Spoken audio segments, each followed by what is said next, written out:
mislim, da v resnici niso politiki tisti, ki spreminjajo stvari, ampak so to ljudje iz terena, so to aktivisti, so to ljudje, ki pravzaprav niso zadovoljni z obstoječim stanjem in ga hočejo premikati ali znotraj ali zunaj institucij.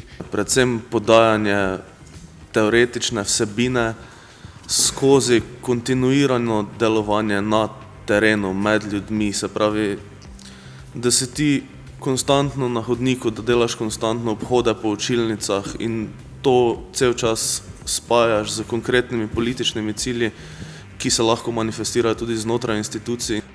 Po celem svetu smo videli, da ljudje iščejo alternative, kar se pa še ni zgodilo oziroma kar se še more zgoditi, je pa, da se to prevede v neke politične projekte. No. Mislim, ker do zdaj so ljudje povedali, česa nočijo, ni pa še jasno, kaj je tisto, kar hočejo. Ali sej sodeluješ, ne, daj svoj glas, ampak mislim, da nismo neumni, mislim, da ga bomo oddali takrat, ko bomo imeli razlog za oddati ga.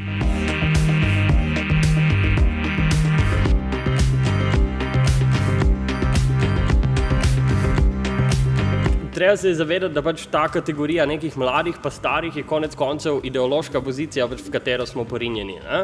Da konflikt, s katerim se soočamo, je pač konflikt, ki ga boste interpretirali, kakor boste želeli, ne? Ampak nekomu se splača, da govori o mladih kot o pasivni publiki. Ne? Nekomu se splača, da reče, tukaj imamo politično telo, tukaj imamo pa mlade, ki so sicer starejši od 18 let, ne? Ampak oni pa niso del iste politične skupnosti. Realnost tu in zdaj je sistem, ki ga imamo. Realnost tu in zdaj je, da v Evropskem parlamentu sem jaz ena najmlajših poslank. Realnost je, da večina mojih kolegov evropskih poslancev printa, njihovi asistenti printajo cel dan maile, da jih oni lahko berejo.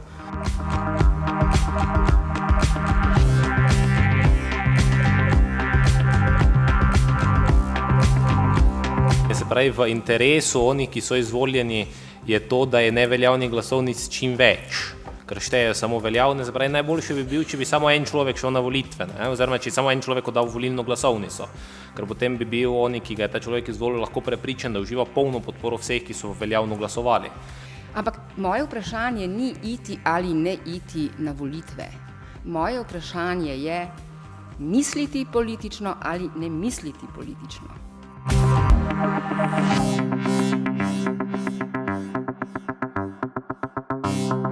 Thank you.